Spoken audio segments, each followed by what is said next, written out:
Bonjour à tous, donc je vais essayer de vous parler de moi. Hem, j'ai pris conscience de moi-même, en tout cas de cette partie de moi lorsque j'étais au lycée.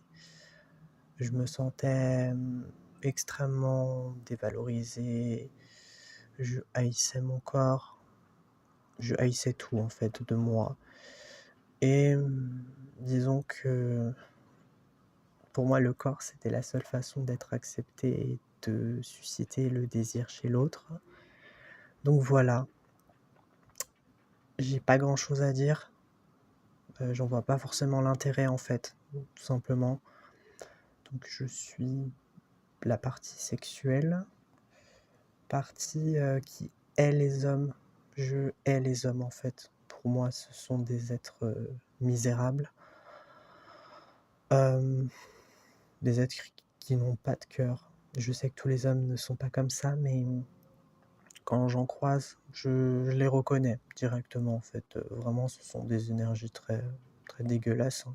Excusez-moi du terme, mais c'est le ton que je vais employer parce que je sens ces personnes-là et elles me mettent très, très mal à l'aise et très en colère, mais en même temps, je sais pas pourquoi j'éprouve du désir envers ces personnes-là.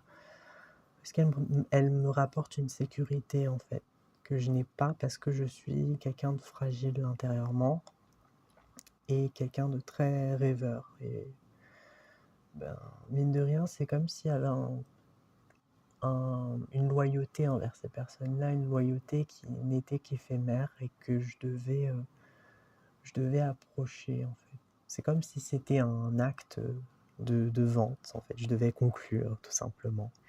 Conclure, évidemment, sans faire quoi que ce soit de sexuel ou même de m'approcher de ces personnes-là, mais énergétiquement, je sens qu'il y a un échange entre moi et ces personnes toxiques qui sont clairement pas évoluées et qui sont même pas en fait dans un chemin spirituel, hein, je dirais tout le contraire.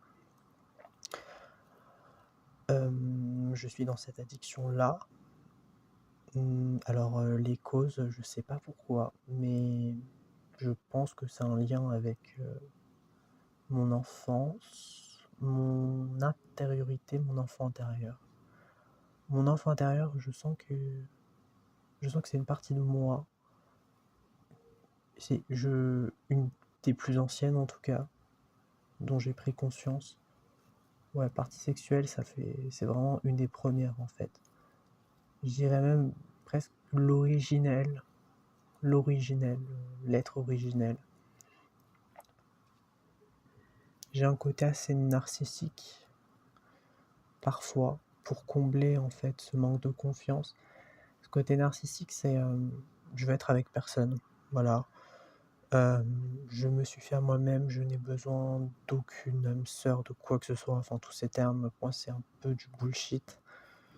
Alors en parlant, je sais que c'est pas moi, c'est une partie qui répond, hein, mais je fais toujours la part des choses entre le moi dans toute sa globalité et des parties qui ont peut-être des avis plutôt tranchés sur certains sujets. Et là, c'est la partie un peu plus protectrice, protecteur.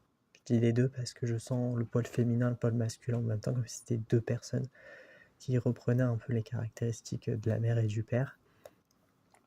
Mais même en tant que personne normale qui n'est pas forcément influencée par mes parties, ben, j'ai toujours ces voix qui me guident et qui me disent mais en fait, fais confiance à personne, hein.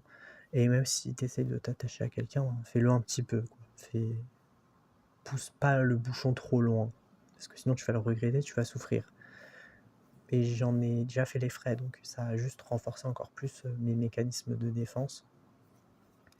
Concernant l'aspect sexuel, je sais pas. Je me pose sincèrement la question, je sais pas d'où ça peut venir en fait. Plutôt d'une carence affective, d'un d'un trop d'une trop grande instabilité émotionnelle ou juste un besoin d'éprouver du plaisir, par rapport, à des mécanismes de suradaptation et de contrôle. Encore une fois, je sens que cette partie-là, elle est partie. Je dis 2 fois le mot partie, mais c'est clairement ça, hein, elle est partie. Elle n'aime pas trop en fait, être. Elle veut pas être. elle est cachée. Je vois son monde intérieur. Je sais qui elle est. C'est une femme. Elle est assez jeune. On dirait une enfant même. On dirait vraiment que c'est mon enfant intérieur qui a créé cette fille intérieure qui est devenue une femme. Mais je la vois. En fait, c'est comme si c'était deux personnes dissociées. La femme adulte qui, qui reprend le rôle de la mère, mais une mère assez masculine, dans la défensive et dans la protection, pour voir la persécution hein, en cas d'extrême, comment dire, en cas d'extrême devoir. Et la fille, plutôt candide, naïve, mais la sexualité chez cette fille-là, elle est vraiment, elle est source, elle est unique. Il n'y en a pas deux comme elle en fait. Voilà, c'est vraiment une personne à part entière dans mon système. C'est comme si je voyais une petite fille en fait. Et je sais pourquoi je la vois comme ça, parce que tout simplement, je rejette cette partie-là. Et puisqu'elle fait pas partie de moi, en tout cas ce que je crois, elle s'est complètement dissociée du reste en fait. Et je suis sûr que j'ai plein de parties hein, comme ça, qui peut-être sont juste des, comment dire, des projections immatérielles, mais elle, je la vois vraiment concrètement. Je sais qui elle est. Je vois aussi son adulte, enfin sa protectrice. Je vois qu'il y a une version d'elle adulte qui la protège. Et tant que j'ai pas percé cet adulte-là, je pourrais pas entrer en communication avec l'enfant. Sauf que l'adulte, en fait, elle m'a l'air assez, assez dédaigneuse, en fait. Mais c'est pour, encore une fois, se protéger. Donc, je peux avoir de l'empathie pour elle, je peux la comprendre. Parce que si je traverse sa forteresse, c'est comme si, en fait, ben, je dévoilais toute sa vulnérabilité. Et ça, elle en a horreur. C'en est presque viscéral.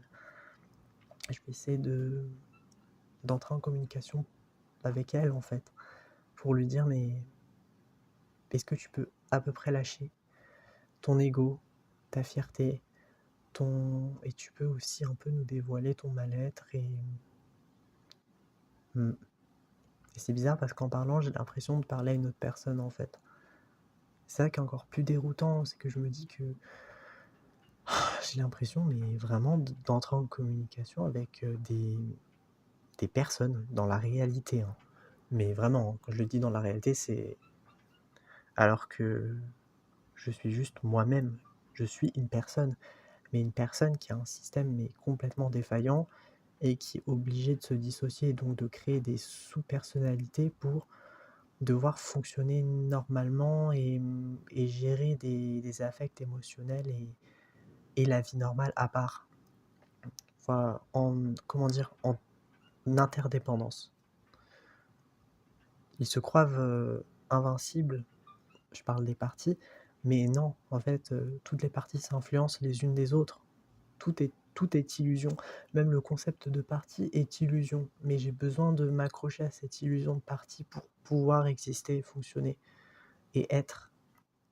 Et même posséder aussi. Parce que je ne possède pas mes parties. Mes parties me possèdent. Voilà. C'est-à-dire que euh, le, le concept de plusieurs font un et non l'inverse. Un ne fera jamais plusieurs. Or, plusieurs peut en créer un. Peut faire en sorte de se fusionner, de créer un être, entre guillemets, proche de la perfection. J'aime pas ce mot parce que il n'y aura jamais d'être parfait, on est d'accord là-dessus. Hein. Cette partie-là a un prénom, elle s'appelle Oméga. J'ai pris conscience d'elle au lycée en terminale. En fait, c'est une partie qui est beaucoup tournée vers l'apparence, qui a peur d'être rejetée, d'être moche. Généralement, quand cette partie est là, ben, je vais sentir que je dois bien me coiffer, que je dois bien m'habiller, que je dois être un minimum cute, un peu chou, un peu apprêté pour plaire peut-être aux hommes, pour être aussi un peu dans mécanisme un peu de soumission, mais en même temps, enfin soumission dans le sens où je vais paraître naïf et candide de par mon comportement, parce que je suis quelqu'un de très avec une polarité féminine, donc forcément ça va se voir aussi dans ma manière d'être et de réfléchir et d'agir. Et donc, d'un point de vue extérieur, en tout cas pour la majorité des hommes, je vais être perçu comme quelqu'un de fragile, en fait, tout simplement de très sensible. Mais en même temps, je vais avoir cette carapace, donc ce côté très méfiant. Donc c'est comme en fait si cette partie-là, elle jouait sur ce double jeu en fait, de